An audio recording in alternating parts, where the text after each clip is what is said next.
All right, welcome, kings and queens. Today we are talking the Real Housewives of Potomac reunion part 2. Y'all, this was a good one.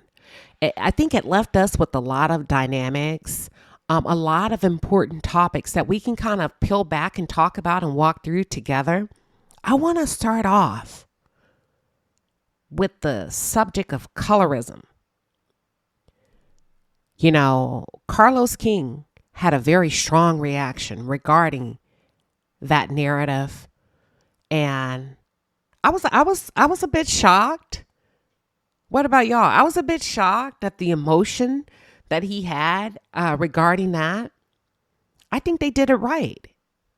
I think they did no wrong with how they addressed it, and I'm going to get into it. But for those of you who are just tuned in, or if you're new to the channel, welcome to the palace. I am Queen Sheba. I cover a variety of hot topics specific to reality television. But most importantly, I hone in on the psychological and the behavioral traits of the Black experience. All right, so let's start with the subject of colorism. I think they did a great job. I do. It wasn't too much. It wasn't too little.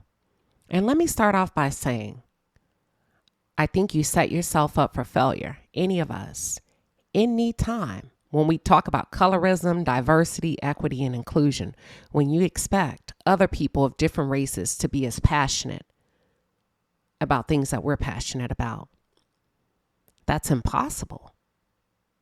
Nobody will ever feel about you how you feel about you. You have your advocates, you have your allies, but nobody will ever be as close to a subject and as passionate about it than the people that are directly involved. Do you get what I'm saying? So the fact that you felt, Carlos King, that enough wasn't done regarding this conversation, I think it's a reach. Not only that, my question to you is, I'm not understanding the issue that you took with Bravo. Is it because Andy is white and you feel like he's disqualified based on the color of his skin? I'm not following the outrage because I feel like you've done a disservice to women on your show, Carlos, as a man, okay? And you said this is important to us as a Black community. It is. But so are the women that are being mistreated on your show. That's more important to us, that we watch you allow Melody to be bullied, harassed, her children made fun of, and you sit there. And instead of addressing it head on and setting a no tolerance or zero tolerance policy, you use reverse psychology and ask her, was she woman enough? Or was she not good enough? Or was she not, maybe she worked too much? You see what I'm saying? So I don't feel like you have a right to speak on what went on Bravo for the simple fact that you haven't swept under your rug. You haven't tended to the emotional needs of your cast and your viewers. Okay? So until you do, I think you need to sit this one out. Not only that, I think Andy did exactly what a professional SME executive producer should do. He was inclusive. He called the ladies to the table, not on the reunion. He gave you background of why he sat that one out. It's because the ladies did not want him involved. They did not want a moderator to drive that conversation. And they wanted to drive that conversation and own that narrative themselves. He also gave you background regarding who had the issue. And it was Candace, one of the most misbehaved women on the show. Whether she throw hands or not, she throws darts, fiery darts with her mouth. Candace is not innocent. So do I think colorism is an issue within the Black community? Absolutely. But do I think it's a real issue on the Real Housewives of Potomac? No, I do not. Candace and Wendy, and I'm saying this as a darker woman, I'm looking at it play out. Candace and Wendy engage in mutual combat verbally with the ladies, day after day after day. They are snipers, verbal snipers. Candace goes low, low, low. But yet Candace wants to be absolved of accountability when it comes to the insults and how low she goes, including talking about people's mom. And when that doesn't happen, she feels like colorism is in play when it's not. Nobody's going to give you a pass for some of the shit that comes out of your mouth. People are holding you accountable. Now, here's the thing. I think the lighter women, do they take up for each other? Yeah, but that's their friendship, y'all. And Candace was in that friendship at one time, and colorism was not an issue. Wendy was in that friendship at one time, and colorism was not an issue. You cannot yell racism, colorism when you're engaged in mutual combat and you're losing the fight. If Candace and Wendy had not engaged over the years and they were just being picked on because of the color of their skin, then yeah, we have a colorism issue. If they were being mistreated behind closed doors by the producers because of the color of their skin, then yeah, we have an issue. If they were not receiving fair and equitable pay because of the color of their skin, then yeah, we have an issue. There is no issue here, okay? Except a bunch of petty ass women that go blow for blow verbally. And Wendy and Candace can't take those L's because when they're winning, we hear nothing. Now, kudos to you, Ashley, for saying my skin grants me privilege. And I don't even think when Ashley's saying her skin tone, the color of her skin grants her privilege, I don't even think Ashley was referring to the Real Housewives of Potomac. I'm thinking that Ashley was referring to the circles that she's been invited in because of Michael. Now we're getting into different territory amongst white people. But guess what? That's not my monkey, nor is it my show. That doesn't concern me. That's the life that Ashley chooses to live and lead. And she knows that because of the tone of her skin and the texture of her hair, she gets into circles that she would normally get in had she been a Wendy or a Candace. Okay? So kudos to Ashley. That was real talk right there. But I don't want to make an issue on something that's really not an issue. And Carlos, I think it's about time that you focus on your own show.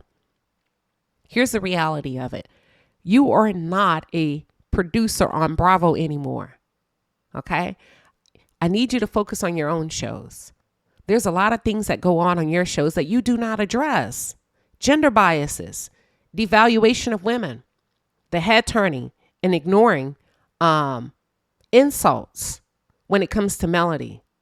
And let's not even talk about pay equity. Carlos, you don't even send your cast on, what is it called? Group trips, vacations, right? So there's a lot of things you could be working on. And one thing I've learned, y'all, about self-awareness and self-work, if you get so busy working on yourself, you ain't got time to be worried about what everybody else got going on. Carlos, you really are you're on YouTube, you're on Bravo, you're a little bit of everywhere. So how can you really hone in on what you got going on when you got your hands and a little bit of this and a little bit of that? I'm just saying, do what works for you, but know when to step back, know when to hold them and fold them. That's it. Let's see. What else do I have before I move on for this? I think Andy did a great job. He was asked to sit out. He sat out and he learned. And that's some of the things that I think you should do, Carlos. Sometimes you are not the expert. Sit back and learn sometimes. All right, so let's get this party started. Before I go a little bit deeper, let me say something that dawned on me. I feel like Candace does not hesitate to dog the other women out verbally in the manner in which she does. Candace, you need to be careful with that. So I learned a long time ago that sometimes the same insults that you hurl at others come back to haunt you or become your reality. So when I hear her say things like "you're dwindling uterus," Candace, the reality of it is your uterus will also dwindle one day. And if I really wanted to go there, based on you taking fertility drugs, could it be that your uterus is also dwindling? You see what I'm saying? Like, I really want her to be mindful of what she says, because I don't think she understands the symbolism that, because infertility, when you're taking fertility drugs, that's normally because you can't carry a baby. And that's normally has something to do with your uterus. And you're so quick to rapid fire and hurl insults that you don't even realize that this is becoming your reality. I'm not saying, y'all, that we don't like a little bit of drama. I'm not saying that somebody should not check Gisele. But all I'm saying is, how low will you go? That's it. That's it. So I think Candace needs to really check herself. When I hear her say things like that, sometimes I'm appalled by some of the things that comes out of her mouth. Now, I most certainly understand her frustration with her husband being used as a scapegoat. But there's another way, Candace. Please find another way. Now, here's my issue with Wendy. I feel like Wendy always inserts herself in things that have absolutely nothing to do with her. She inserts herself. Wendy is extremely annoying to me. I'm not a Wendy fan. I'm not. I feel like Wendy talks too much. But that's just me. I mean, how do y'all feel about Wendy? Are you a Wendy fan? You feel like she makes valuable points? Wendy lost me when she came on talking about all of her degrees when she first came. That was a turnoff for me, and I have not been able to buy in since. Okay? But I feel like she piggybacks off someone else's beef or drama. I don't really cut for her. And that's just where it is with that. I think since Wendy's first introduction to the Real Housewives of Potomac, it's just been an epic fail. I feel like Wendy struggles with her self-esteem and she hides it. As a darker skinned woman, I can see the insecurities, right? All the wigs, the makeup, all of the extra production. I'm like, you know what? I can't buy into it because you can't. You're struggling with your self-esteem. So how can I accept you when you don't even know who you are? And I don't mean that as a dig. I'm saying own who you are, Wendy. And Wendy has done a lot of things to herself to be accepted into this group.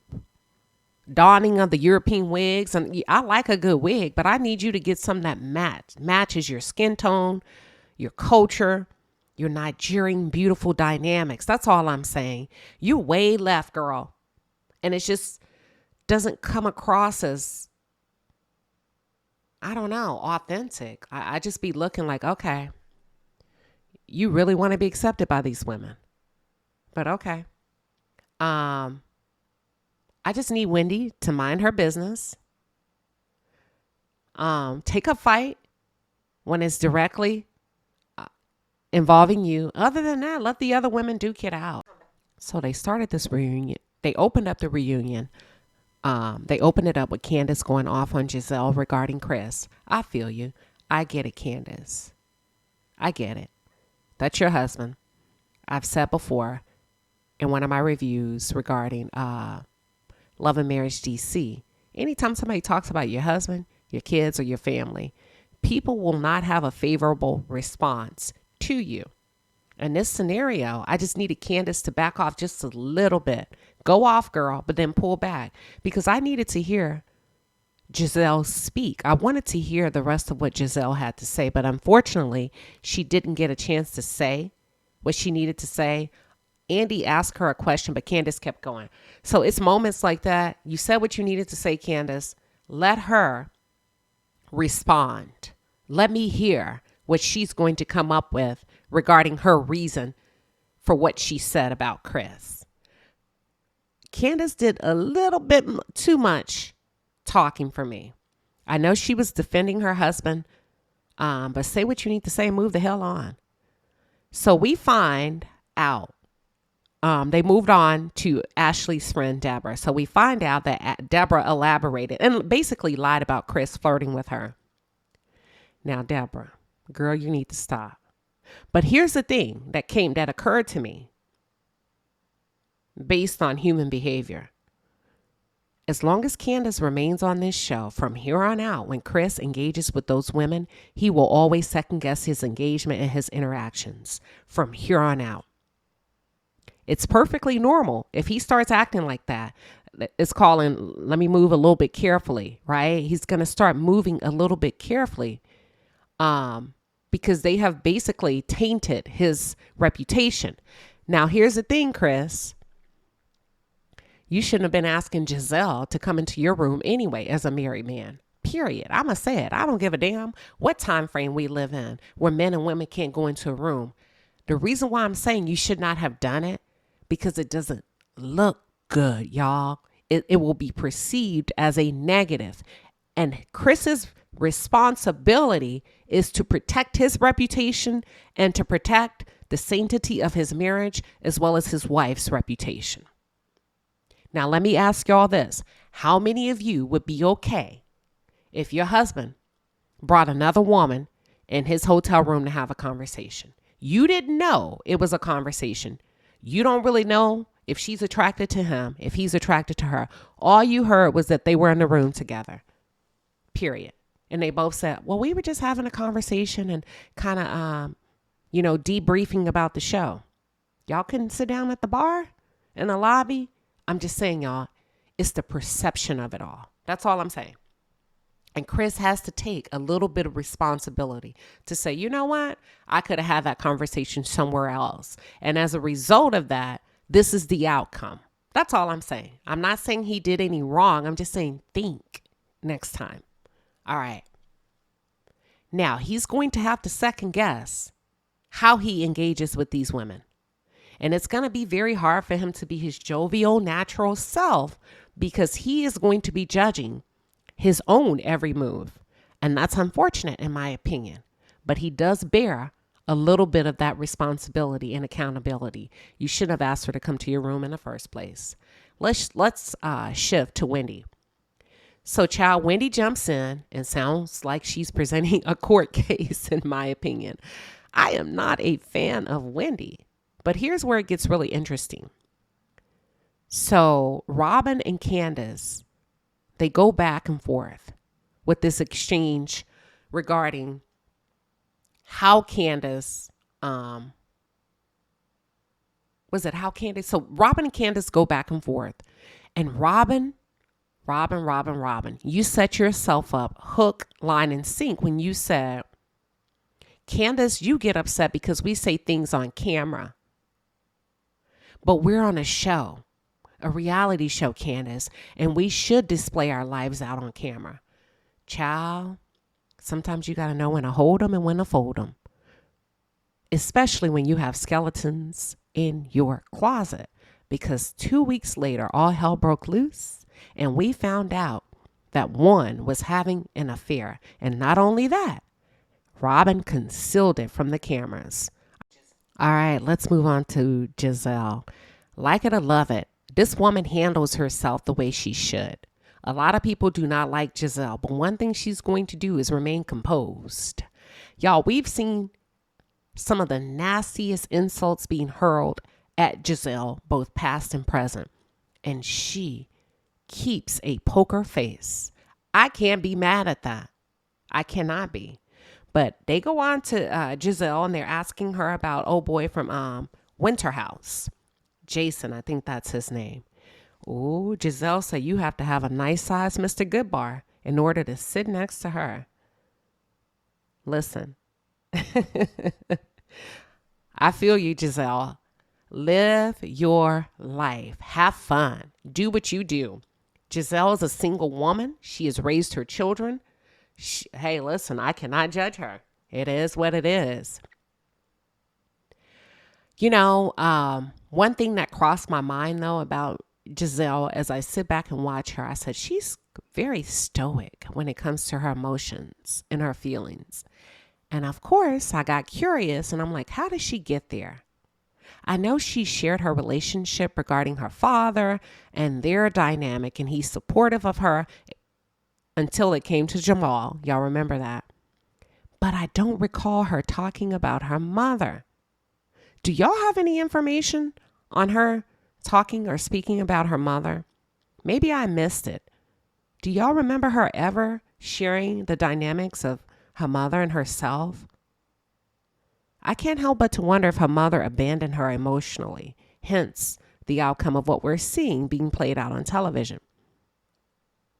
I can respect Gisele for telling her truth, and she made it very clear she does not like Wendy. I'm okay with that. I'd rather somebody be upfront than to be covert. I can respect an honest truth. So she shared also that she let Jason meet her girls. All right, Gisele, what's going on? Because to me, anytime a man gets to meet your children, that signifies some type of commitment to move forward. So I want to know more. And another thing I liked, I love it. Gisele says that if they start filming again, and if she and Jason are still together, he's coming on the show. Yes, that's how you do that. I look forward to it because I actually watch both Summer House and Winter House. Y'all, it's a good show. So I look forward to seeing how Jason navigates as a younger man throughout this circle of older women. It's going to be nice. And I also want to see how Gisele carries herself around this man. Is she giddy? Is she soft, gentle? Is she in love? Is she horny? Is she, like, what is it? Like, I can't wait to see it all if it lasts. So I'll be looking forward to seeing that play out on the screen. I want to talk about Wendy.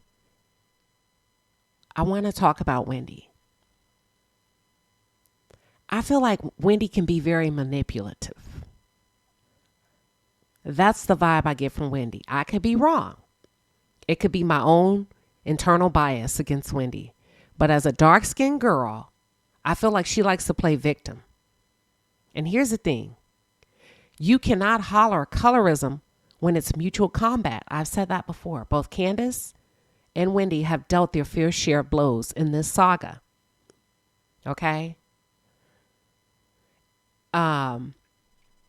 It's just something about Wendy that rubs me the wrong way. I think Wendy, prior to coming on the Real Housewives of Potomac, I think Wendy was a snob and may have traveled in circles where she was the queen bee.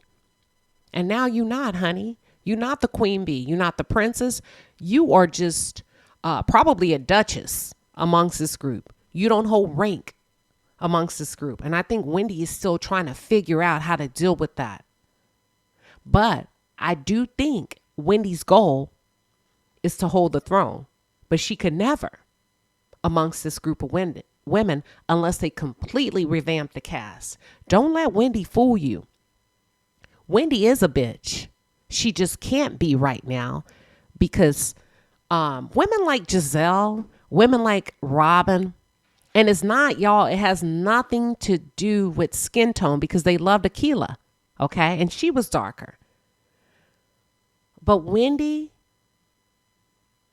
outside of filming with these women, you would not be associated with them because they wouldn't run with you. I really feel like Wendy's trying to be something that she's not. And if she could just sit back and chill and allow the relationships to take their course naturally, I think she would be better off.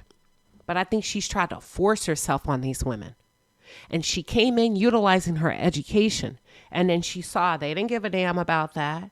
So then she started changing her appearance by way of her glam, her wigs, her makeup. Then she saw, damn, they don't give a damn about that. Then she laid on a table of the operating room to get her booty lifted, her waist snatched, and her titties bigger. And then she still sees they don't give a damn about that. Exactly. That's not your tribe, Wendy. And the sooner you can accept that, the better off you'll be. Those are your co-workers. Those girls do not want to be friends with you. And y'all, they get to choose. Just because they work together doesn't mean they have to be kumbaya together. They don't like Wendy. And they barely tolerate Mia. You see what I'm saying? That's why I said it's not colorism. It's placism. And the reason why they don't tolerate Mia, or they barely tolerate Mia, is because of her past as an escort, allegedly, as a whatever Mia did, whatever Mia does. And if you take away Wendy, Mia would be the next target. And if you took away Mia, who would be the next target? Ashley, You see what I'm saying? You get pegged off one by one based on the hierarchy. Wendy's the lowest, but not because of her skin tone. That's all I'm trying to say. But Wendy don't know how to play it up. Wendy don't know how to navigate through this. And that's her problem. Okay. I feel like Wendy loves to play victim, but only when she's losing. Because you annihilated Monique. Candace said a lot of bad stuff about Monique, and Monique retaliated. And Wendy, you was on her ass about being an excellent black woman and she doesn't fit in the group. You annihilated. You led the charge on Monique, in my opinion, verbally. And guess what? One thing about them tables, baby, they always turn.